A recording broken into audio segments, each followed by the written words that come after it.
में भारतीयता आए। अब विज्ञान के क्षेत्र में भारतीयता से क्या आशय है? तो विज्ञान के क्षेत्र के लोग भारत के लिए काम करें।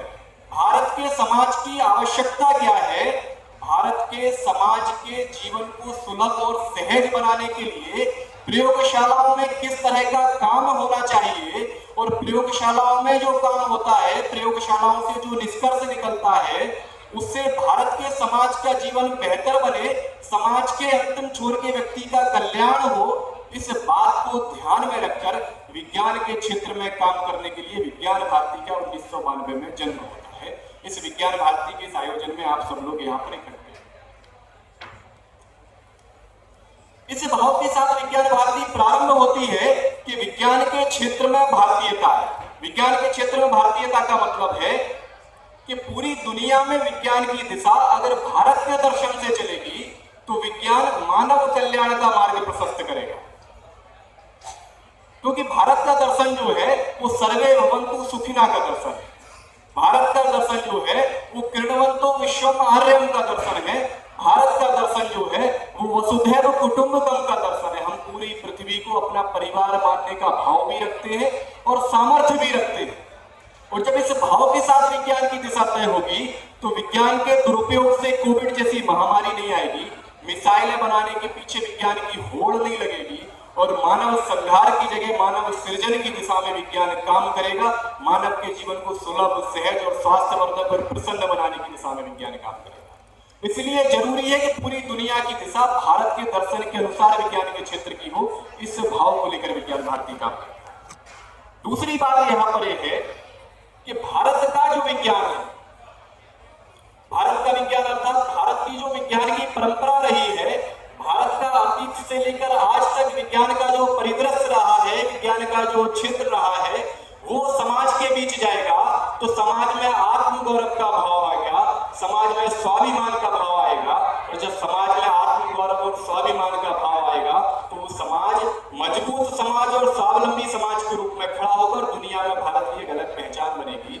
क्योंकि हमारे कार्य के एक कवि थे स्वर्गीय श्री अटल बिहारी वाजपेयी, वो कहते थे कि छोटे मन से कोई बड़ा नहीं होता और टूटे मन से कोई खड़ा नहीं होता। तो भारत का समाज जिसके मन में डाल दिया गया है कि हमारे पास बहुत बड़ा कुछ था नहीं, उस तक ये बात पहुंचे कि भारत का जो इतिहास है वो गौरवशाली है। भारत के अंदर बड़े बड़े वैज्ञानिक हुए हैं जिन्होंने विभिन्न क्षेत्रों में बड़ा बड़ा काम किया है। वो सारी बातें भारत के समाज में जाएंगी तो भारत का मजबूत समाज बनेगा। कहने का मतलब ये है कि बीती हुई यात्रा से आगामी यात्रा का स्वर्णिम मार्ग प्रशस्त हो, इस दिशा में भी विज्ञान भारती काम करता है। तीसरा अध्याय विज्ञान भारती जो लेकर चलता है वो है भारतीय भाषाओं में विज्ञान। क्योंकि हम सब मनुष्य हैं, बचपन में जो हमारी मातृभाषा है उसके लिए हम कोई क्रैश कोर्स ज्वाइन नहीं करते, कोई 90 डेज की क्लासेस ज्वाइन नहीं करते। 1 घंटे में फर्राटेदार अंग्रेजी बोले, इस तरह हमने बचपन से कोई कोर्स नहीं किया कि 1 घंटे में फर्राटेदार हिंदी बोले। हम अपने आप बोलते हैं क्योंकि हम बचपन से सीखते वही, हम उसी परिवेश में पैदा होते हैं, उसी भाषा में सोचते हैं, उसी भाषा में हमारा दिल धड़कता है, उसी भाषा में हम सपने देखते हैं। हम सपने अंग्रेजी में नहीं देखते। जब हमारे सपनों की भाषा मातृभाषा होती है तो सपनों को पूरा करने की भाषा भी मातृभाषा ही हो सकती है। जब हमारे चिंतन की भाषा मातृभाषा है तो हमारे प्रयोग की भाषा भी मातृभाषा हो। और जब प्रयोग की भाषा मातृभाषा होगी तो बहुत सारी चीजें बहुत आसान हो जाती हैं, क्योंकि जो हम सोच रहे हैं वो करना भी हमारी ही भाषा में है, तो एक बहुत बड़ा लोड हमसे हट जाता है। तो ये जो मानसिक स्वतंत्रता भाषागत है ये भी दूर हो, इस दिशा में भी विज्ञान भारती काम करता है। तो इन 3-4 लक्ष्यों को लेकर विज्ञान भारती समाज के बीच में काम करता है। ये बताने की जिम्मेदारी आप सबके बीच मुझे दी गई थी। अब कुछ बातें मैं आपसे और करना चाहूंगा, क्योंकि दूसरा चरण मेरी बातचीत का वो ये है कि आप लोगों के साथ ये सत्र क्यों रखा गया है। तो उस दिशा में आगे बढ़ने से पहले मैं 2-3 प्रश्न करना चाहूंगा। आप में से गणित के शिक्षक कौन होंगे? आप लोग। गणित में क्वाड्रेटिक इक्वेशन, वर्ग समीकरण सॉल्व करने के 2-3 मेथड होते हैं। कौन कौन से होते हैं? मैं परीक्षा नहीं ले रहा, सिर्फ चर्चा को आगे बढ़ाने के लिए पूछ रहा हूं। वर्ग समीकरण को हल करना हम विद्यार्थियों को बताते हैं, मुझे लगता है 7वीं या 8वीं क्लास में बताते हैं। वर्ग समीकरण को हल करने के बहुत सारे मेथड्स हम बताते हैं, उनमें एक तकनीक आती है, एक विधि आती है, आप लोग बताते होंगे और मैं गारंटी से कह सकता हूँ हिंदी माध्यम वाले टीचर तो जरूर बताते होंगे और शासकीय विद्यालयों वाले शिक्षक तो बहुत आवश्यक रूप से बताते होंगे। वो विधि है श्रीधराचार्य विधि, जो एक फॉर्मूला पूरा है। ठीक बोल रहा हूं? अब श्रीधराचार्य विधि हम बताते हैं तो हमें करना क्या चाहिए?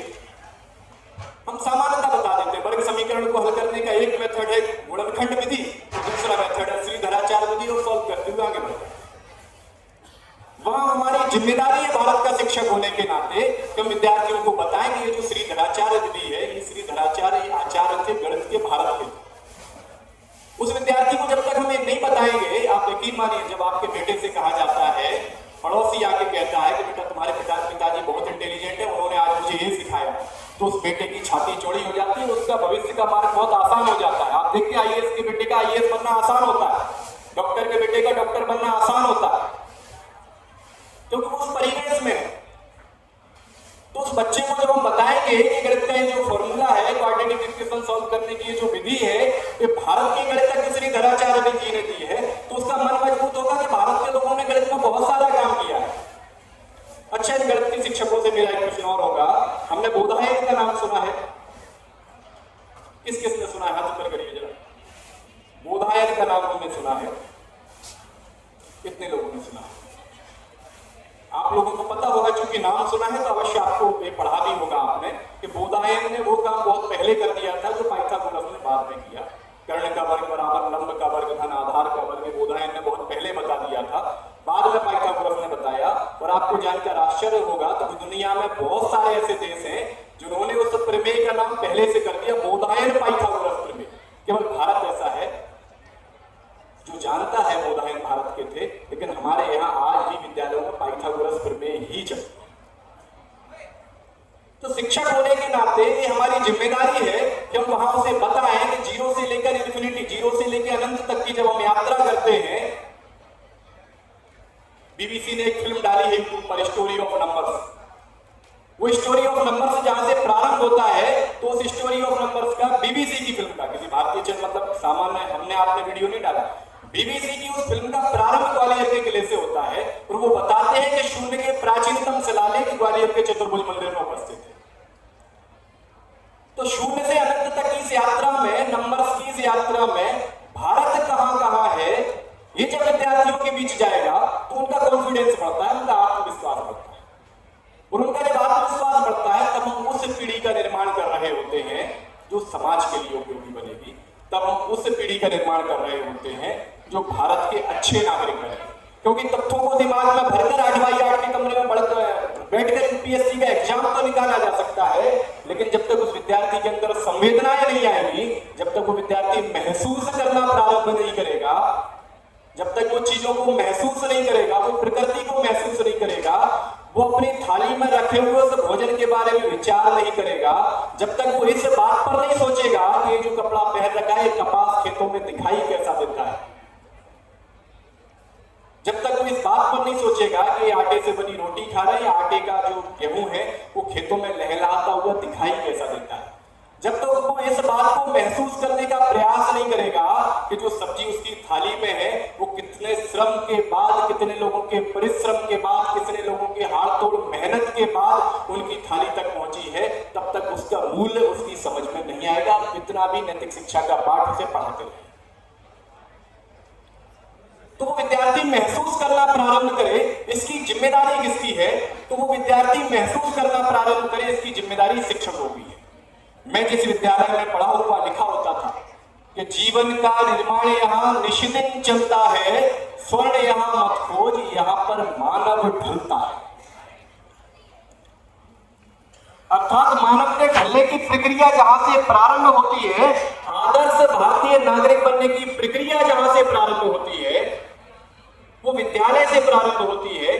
तो भारत का समाज अच्छा बने, भारत का नागरिक अच्छा बने, हमारा विद्यार्थी जो आज 4वीं, 5वीं, 6वीं, 8वीं, 9वीं, 10वीं, 11वीं कक्षा में है, वो आगे जाकर भारत के समाज के लिए उपयोगी बने। ये जिम्मेदारी है भारत के शिक्षकों की, यहाँ बैठे हुए उन शिक्षकों की जो उस मूर्ति रूपी विद्यार्थी को गढ़ने का काम करते हैं। आज हम कई बार अखबार पढ़ के चर्चा करते हैं आज समाज में बहुत व्यभिचार है, कभी हम कहते हैं अखबार पढ़ते हुए समाज में बहुत अराजकता है, कभी हम कहते हैं अखबार पढ़ते हुए कि समाज में बहुत भ्रष्टाचार है। ये सारी समस्याओं पर जब हम विचार करते हैं तो हमारे मन में स्वयं से प्रश्न होना चाहिए, आत्म अवलोकन होना चाहिए कि इन समस्याओं का समाधान क्या है। ये जो चित्र समाज का जिसकी हम समीक्षा करने बैठे हैं, इस चित्र को बनाने में योगदान किसका है, तो मूलतः समझ में आएगा कि विद्यार्थी जो बनता है या मनुष्य जो बनता है वो दो जगह से बनता है, परिवार से और विद्यालय से। अगर विद्यार्थी अच्छी हिंदी बोल रहा है तो यकीन मानिए उसके विद्यालय में हिंदी का शिक्षक अच्छा रहा होगा, इसलिए हिंदी अच्छी बोल रहा है।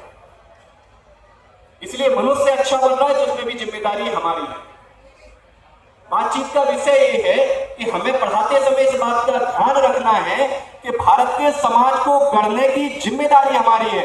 हम भारत के समाज के उस अवयव को गढ़ने का काम कर रहे हैं जो मजबूत भारत की आधारशिला रखने वाला है।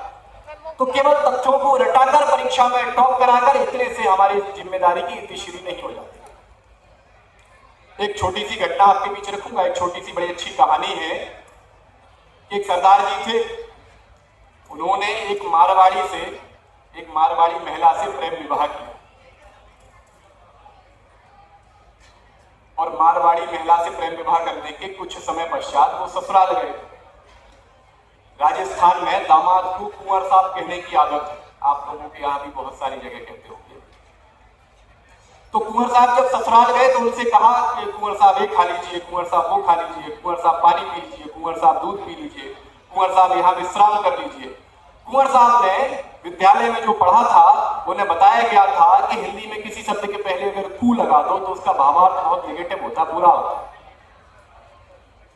तो उन्होंने कहा वर का मतलब तो मुझे पता है, उसके पहले ये कू लगा रहे हैं, इसका मतलब इन्हें ये लग रहा है कि मैं सरदार हूं इसलिए मुझे पता नहीं है, मेरी भाषा पंजाबी है इसलिए मुझे हिंदी आती नहीं है, इसलिए चूंकि मैंने प्रेम विवाह किया है इसलिए मेरा अपमान करने के लिए ये लोग जानबूझकर वर के आगे कू लगा रहे हैं।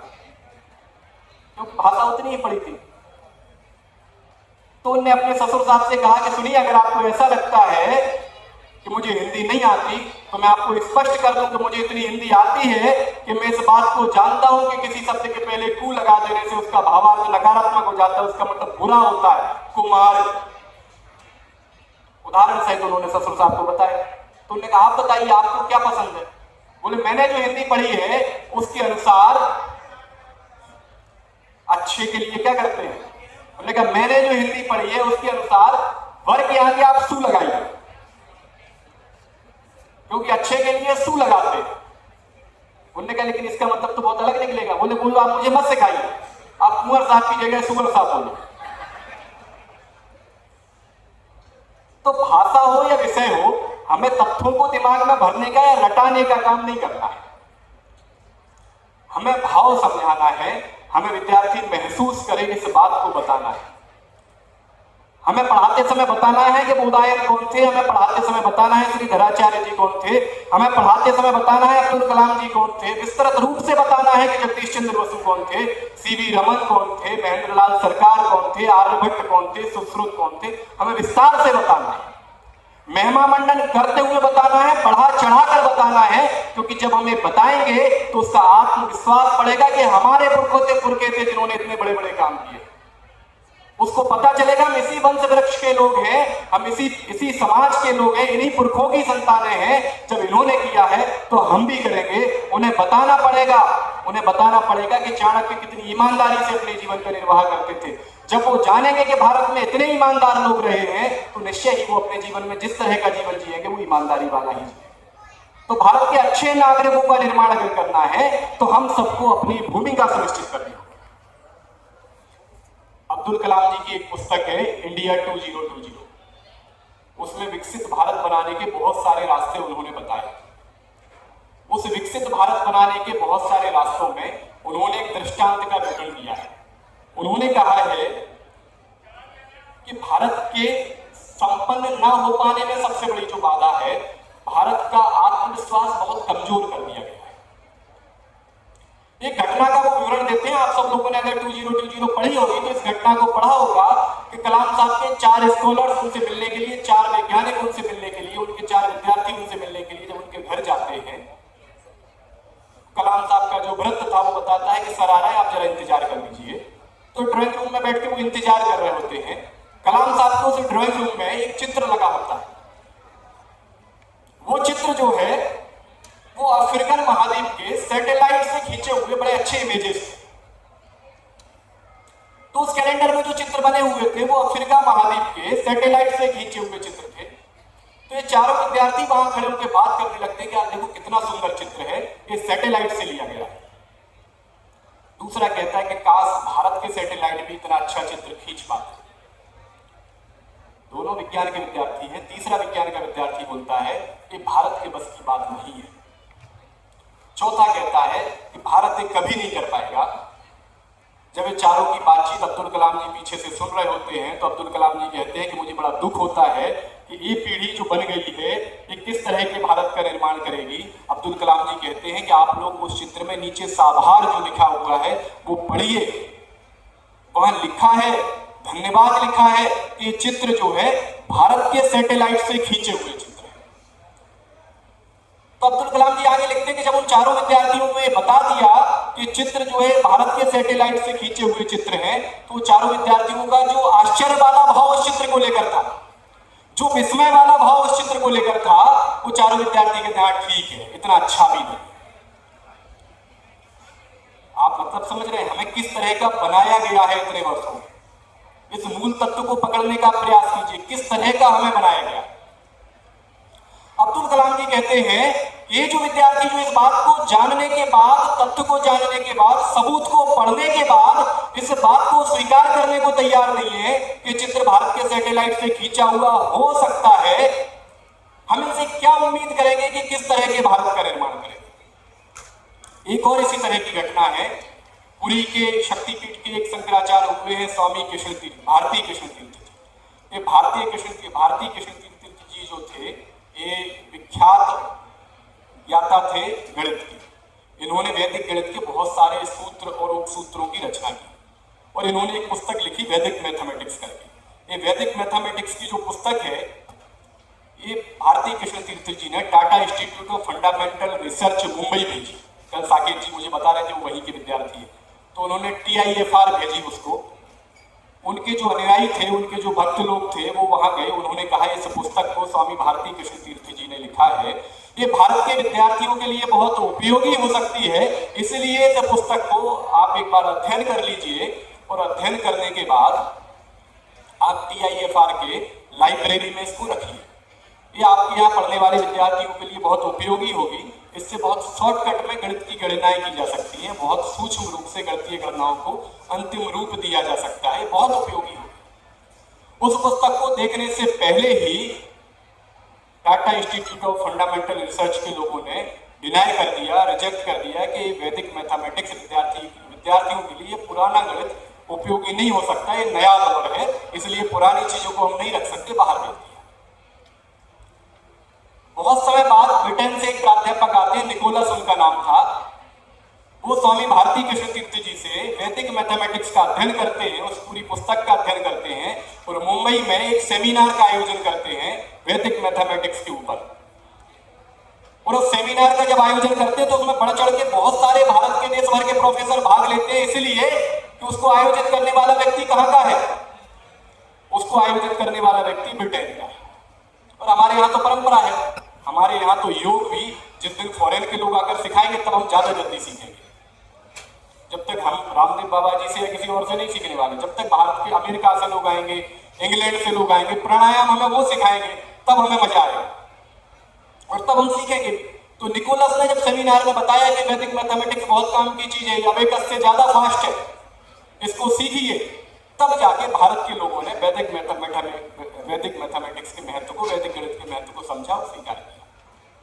तो ये जो भाव है कि बाहर का व्यक्ति आके हमें बताएगा तो हम स्वीकार कर लेंगे, बाहर का व्यक्ति आके हमें सिखाएगा तो हम सीख लेंगे, और बाहर का व्यक्ति आके अगर हमें सोचने पर विवश करेगा तब हम सोचेंगे। हमारे अपने लोग कितना भी चिल्लाते रहे, कितना भी बताते रहे, हम नहीं मानेंगे। ये सारी घटनाएं, ये सारे दृष्टांत आप सबके बीच रखने का मेरा जो हेतु है वो ये है कि ये सारी बातें आप लोगों के ध्यान में रहेंगी। ये सारी बातें जब आप कक्षाओं में बताएंगे तो वैसी पीढ़ी का निर्माण होगा जो भारत के लिए बहुत जरूरी है। तब हम इस बात को कहना बंद कर पाएंगे कि 100 में से 99 बेईमान। क्योंकि वो 99 बने कैसे, वो 99 बने स्कूल कॉलेजों से ही हैं, वो 99 बने परिवारों से ही हैं। इस माहौल को जब बदलना है तो प्रारंभ कहाँ से होगा? प्रारंभ वहीं से होगा जो साक्षर करते हैं, जो काका काका सिखाते हैं, जो ABCD सिखाते हैं। प्रारंभ तो वहीं से होगा कि आपको 99 वाली लाइन में नहीं जाना है, आपको 1 वाली लाइन में जाना है। उसमें कठिनाइयां आएंगी, कंटक मार गए, लेकिन वहीं जाना है। निगाहों में मंजिल लिए गिरे और गिरकर समझते रहे, हवाओं ने बहुत रोका, चिराग आंधियों में भी जलते रहे। तो मुद्दे की बात यह है, एक बात और बताऊं, मैं बुंदेलखंड का रहने वाला हूं। 1857 की क्रांति में जब झांसी की रानी झांसी से चली, मैं बात इसलिए बता रहा हूं कि जब हम सब शिक्षक हैं और जब हम अच्छे काम को लेकर, अच्छे भाव को लेकर आगे बढ़ते हैं, जब हम पवित्र ध्येय को लेकर आगे बढ़ते हैं, जब हम उदात्त ध्येय को लेकर आगे बढ़ते हैं, तो जीवन की यात्रा तो सुलभ हो ही जाती है। साथ में जिस पुण्य के लिए हम मंदिरों के दरवाजे खटखटाते हैं, जिस पुण्य के लिए हम रोज जो है घंटों पूजा पाठ करते हैं, उस पुण्य की प्राप्ति का साधन भी शिक्षक होने के नाते में ईश्वर ने पहले से दिया है। हम उदात्त ध्येय के साथ एक अच्छी पीढ़ी के निर्माण के लिए जब आगे बढ़ेंगे तो यात्रा बहुत आसान हो जाएगी। तो झांसी की रानी जब झांसी से चलती है तो ओरछा के आसपास एक डाकू उन्हें घेर लेता है। उस डाकू का नाम होता है संग्राम सिंह। झांसी की रानी को लूटने के लिए उसने घेराव किया था कि झांसी की रानी आ रही है, कुछ तो लेकर आई रही होगी, घेर लेते हैं। भागी था, और जब उनको झांसी की रानी को उन्होंने घेर लिया, झांसी की रानी से उनका बातचीत प्रारंभ हुआ। झांसी की रानी ने उनको समझाया कि ये जीवन किस लिए दे रहे हो, चोरी चकारी कर रहे हो, अपने ही लोगों को लूट रहे हो, जो तुम्हारे ही भाई है, जो तुम्हारे ही समाज के लोग हैं, तुम्हारे ही देश के लोग हैं। इनको लूटने से अच्छा है कि जो सामर्थ्य, जो शक्ति तुम्हें ईश्वर ने दी है, उसका उपयोग अंग्रेजों के सामने करो। तो संग्राम सिंह बोले, उससे क्या हो जाएगा? बोले, उससे ये हो जाएगा कि तुम इतिहास में अमर हो जाओगे। जाना तो सभी को है, गीता में लिखा है ना मानुषात् श्रेष्ठतम ही किंचित, अर्थात मनुष्य जीवन से बेहतर कुछ भी नहीं है। और हिंदू अध्ययन शैली कहती है कि हम एक ही बार मनुष्य बनते हैं 84 लाख में से। तो जब एक ही बार जीवन मिला है तो क्यों ना किसी उसको अच्छे ध्येय के साथ आगे बढ़ाया जाए। तो झांसी की रानी संग्राम सिंह को उदात्त ध्येय देती है, जीवन के लिए बड़ा लक्ष्य देती है, और उस बड़े लक्ष्य के साथ फिर वो संग्राम सिंह झांसी की रानी की सेना में शामिल होकर अपनी पूरी टुकड़ी के साथ आगे बढ़ता है, हजारों अंग्रेजों का कत्ल करता है, और देश के लिए, भारत के इतिहास में 1857 के रिवॉल्यूशन में देशभक्त के रूप में अमर हो जाता है, जिसका नाम आज हम इस सभागार में लिखा है। नहीं तो उसको हम बागी के रूप में याद करते हैं। तो किस तरह के शिक्षक के रूप में उस विद्यालय में हमें याद किया जाने वाला है? वो विद्यार्थी बड़े होकर जब एक ईमानदार अधिकारी बने और आपको याद करे कि वो सर थे, उनके साथ मैंने ये सीखा था, तो वो विद्यार्थी भारत के समाज के लिए उपयोगी है। और तब यकीन मानिए कि आपने अपना काम ईमानदारी से किया, तब आपने पुण्य कार्य किया है इस मातृभूमि के लिए। ये सारी बातें आप लोगों के समक्ष रखने का उद्देश्य सिर्फ इतना था कि विज्ञान भारती बहुत सारे कार्यक्रम कैंपस में चलाती है। उसमें बहुत सारे ऐसे कार्यक्रम हैं जो इस तरह की विद्यार्थी पीढ़ी का निर्माण हो, इससे संबंधित हैं। जो मैंने पहले बताया कि विज्ञान भारती भारत का विज्ञान, भारत के लिए विज्ञान, भारतीय भाषाओं में विज्ञान, इन 3 बातों को लेकर आगे बढ़ती है। इन 3 बातों को लेकर आपके विद्यालय में क्या गतिविधि चलाई जा सकती है, इन 3 बातों को लेकर आपके विद्यालय में क्या कार्यक्रम किया जा सकता है, इन 3 बातों को लेकर आपके विद्यालय महाविद्यालय में किस तरह के व्याख्यान कार्यक्रम का आयोजन किया जा सकता है, किस तरह की बातचीत उन विद्यार्थियों के बीच रखी जा सकती है, ये सब तब संभव है जब आप सब विज्ञान भारती के कार्यकर्ता के रूप में यहां से वापस जाकर उस परिसर में अध्यापन का काम करें। और इस सत्र की सफलता इसी में है कि आप सब तक हम जिस भाव को पहुंचाना चाह रहे थे कि भारत के लिए वो विद्यार्थी बने, भारत का वो विद्यार्थी बने, और भारत के लिए वो विद्यार्थी काम करे, अपने भाई बांधवों के लिए वो विद्यार्थी काम करे। इसको बनाने में किस तरह के कार्यक्रमों की रचना उस विद्यालय में होना चाहिए, क्योंकि मंच से बड़ी बड़ी बातें हो गई, सुन लिया, उसके बाद हम चले जाएंगे, उसके बाद हमें इंप्लीमेंट क्या करना है, हमें अपने अध्यापन शैली में चेंजेस क्या लाने हैं कि उस तरह की पीढ़ी का निर्माण हो। इस तरह की बहुत सारी बातचीत हम सब आगे विभिन्न सत्रों में विभिन्न बार बैठकर अलग अलग सत्रों के माध्यम से करेंगे। इस तरह की बातचीत हमारे और आपके बीच चलती रहे, उसके लिए आवश्यक है कि विज्ञान भारती से आपका जुड़ाव हो, उसके लिए आवश्यक है आप सब विज्ञान भारती के कार्यकर्ता बने, सदस्य बने, और हम जिस दर्शन को, हम जिस विचार को विद्यालय तक पहुंचाना चाह रहे हैं, वो विद्यालय वहाँ तक, वो विचार वहाँ तक पहुँचे, तो हमारा आज का ये सत्र सफलतापूर्वक संपन्न हुआ, ऐसा हम मान सकते हैं। आप सबको एक पत्र को दिया। इस सत्र के बाद अभी चूंकि 40 मिनट मुझे बोलना था पूरा हो गया, तो इस सत्र के बाद आपको एक फीडबैक फॉर्म मिलेगा। उस फीडबैक फॉर्म में आप लिखिए कि किस तरह की गतिविधि विज्ञान भारती और आप मिलकर आपके कैंपस में कर सकते हैं। या आप ये लिखिए कि आपकी रुचि किस तरह की गतिविधियों में है, तो कहीं हम कार्यक्रम कर रहे हैं तो आपको साथ लेकर कर सकते हैं। या आपको इस सारी बातचीत के बाद क्या और लगता है कि क्या और बेहतर विज्ञान भारती के साथ मिलकर हम सब ये परिवार यहाँ जो बैठा है ये मिलकर कर सकते हैं, इस बात पर हम सब विचार करें। तो ये सारी बातों पर विचार करके उस फीडबैक फॉर्म में आप जरूर लिखिएगा। मुझे लगता है मुझे जितना समय दिया गया था उससे 30 सेकेंड ऊपर हो गए हैं, इसलिए मुझे यहीं रुकना चाहिए। मैं बस अब यहाँ रुकने के बाद आप लोगों से प्रश्न, चूंकि आखिरी में इन्होंने, एकता जी ने मुझे जो इस कार्यक्रम का व्रत लिख के दिया है कि आप लोग, अगर आपको कुछ इससे जितना विषय मैंने रखा है इस संबंध में कोई चर्चा करनी है, एक आखिरी बात और कहना चाहूँगा, उसके बाद अपनी बात खत्म करूँगा कि हमें कैसे लोग बनाने हैं। एक बहुत धनी व्यक्ति था, वो धनी व्यक्ति नाव से, वो धनी व्यक्ति गाड़ी से, कार से एक जगह जा रहा था, किसी गाँव में उसे फैक्ट्री लगानी थी। उस गांव में फैक्ट्री लगाने के लिए जब वो जा रहा था तो वो देखता है कि जिस पुल के द्वारा उसे जाना था, गूगल मैप जिस पुल को दिखा रहा था वो पुल टूट गया है, तो उसको गाड़ी वहीं खड़ी करनी पड़ती है। वो एक नाव चालक का सहारा लेता है, कुछ राशि तय करता है कि इतनी राशि में आप मुझे इस पार से उस पार छोड़ देंगे क्या? तो नाव चालक कहता है हाँ 100 रुपये लगेंगे, छोड़ दूंगा। वो नाव चालक के साथ बैठ जाते हैं। नाव चालक पतवार खेलना शुरू करता है। वो नाव चालक कहता है, वो जो उद्योगपति जो उस नाव में बैठे थे वो कहते हैं कि तुम मुझे जानते हो क्या? तो वो नाव चालक कहता है नहीं मैं नहीं जानता।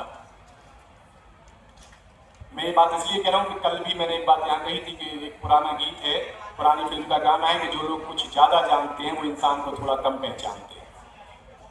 तो वो नाव चालक जब वो उद्योगपति जब नाव में बैठ जाता है तो नाव चालक से कहता है मुझे जानते हो? नाव चालक कहता है नहीं जानते। लेकिन कैसी मूर्ख आदमी हो, तुम मुझे नहीं जानते, तुम जानते हो मैं इस देश के टॉप 10 लोगों में हूँ। साहब मुझे नहीं पता, मैं तो कभी बाहर गया नहीं।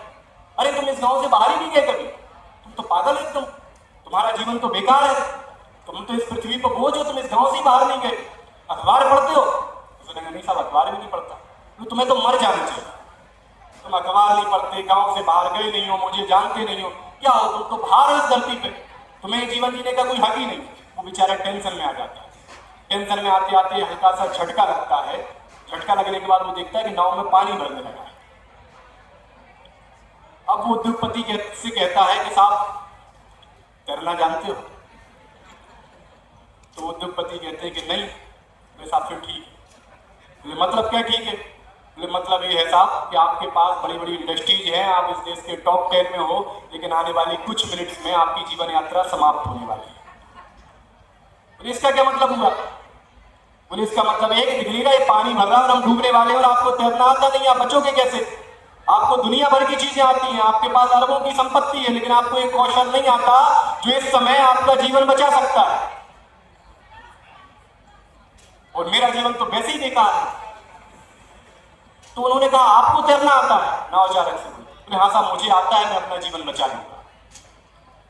अभी गिड़गिड़ाने लगते हैं। तो साहब आप चिंता मत करो, जिन्होंने मुझे तैरना सिखाया था, मेरे विद्यालय के जो गुरुजी थे जिन्होंने मुझे तैरना सिखाया था, उन्होंने मुझे बचाना भी सिखाया था, इसलिए मैं आपको बचा ले जाऊंगा। तो हमारे विद्यालयों से इस तरह के विद्यार्थी निकले जो सिर्फ अपना जीवन ना जिए, दूसरों का जीवन भी संवारे। ये सब हम सबकी जिम्मेदारी है। मैं यही रुकूंगा। इसके बाद आपके मन में अगर कोई प्रश्न है तो आप मुझसे रख सकते हैं। आप सब विज्ञान भारती में हमारे साथ मिलकर आगे की यात्रा को सरल बनाएंगे। हम सब मिलकर बहुत अच्छे अच्छे काम करेंगे। इसी अपेक्षा के साथ आप सब लोगों ने 42 मिनट मुझे धैर्य से सुना, इसके लिए बहुत बहुत धन्यवाद। वंदे मातरम।